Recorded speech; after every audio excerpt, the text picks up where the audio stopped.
एक बात और मैं हर जगह कह रहा हूं आजकल, भैया अपने देश में और कोई चीज हो ना हो, 5 साल 12 महीने 24 घंटे चुनाव की तैयारी चलती रहती है। हर एक राजनीतिक दल चुनाव में जुटा रहता है। अभी आपने देखा साल भर नहीं हुए, मध्य प्रदेश, छत्तीसगढ़, राजस्थान के चुनाव हुए, उसके 4 महीने के बाद लोकसभा के चुनाव, वो खत्म नहीं हुए तो जम्मू कश्मीर, हरियाणा, महाराष्ट्र, झारखंड के चुनाव, फिर दिल्ली का दंगल, और उसके बाद बिहार की तैयारी। 24 घंटे लगे रहो भैया चुनाव में। अब सारे नेता लगातार चुनाव की तैयारी में जीतना है, जीतना है, जीतना है, क्योंकि एक आदमी हार गए तो उनका जमीन ही खिसक गई, अब तो गए काम से, तो और कोई काम करे ना करे चुनाव की तैयारी करते रहते हैं।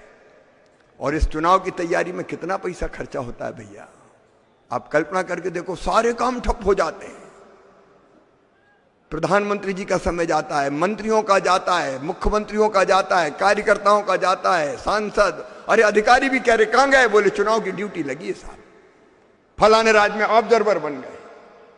तो पता चला कि केबीके के जो हमारे कर्मचारी, उनको भी चुनाव में डटा देते हैं, विज्ञान में ज्ञान छोड़ो, चुनाव करवाओ। आचार संहिता लग जाती तो विकास के काम ठप, और चुनाव की घोषणा तो फिर वोट कैसे मिले, तो ये भी कर दो, ये भी कर दो, ये भी कर दो, तो लॉन्ग टर्म की प्लानिंग नहीं हो पाती। आप बताओ किसान भाइयों, अगर संविधान में संशोधन करके यह तय कर दिया जाए कि लोकसभा विधानसभा के सारे विधानसभाओं के चुनाव 5 साल में एक बार एक साथ होंगे,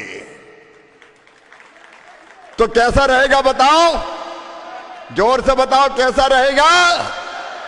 ये चुनाव सत्यानाश कर रहे हैं, जब देखो चुनाव, जब देखो चुनाव, अरे काम आम तो करो। और इसलिए आओ इस किसान मेले में हम संकल्प लें कि 5 साल में एक बार लोकसभा और विधानसभा के चुनाव एक साथ होना चाहिए, ताकि 4.5 साल तो कम से कम सरकारें ठीक से सेवा कर सकें और नेता मंत्रीगण सब सेवा में जनता के लग सकें।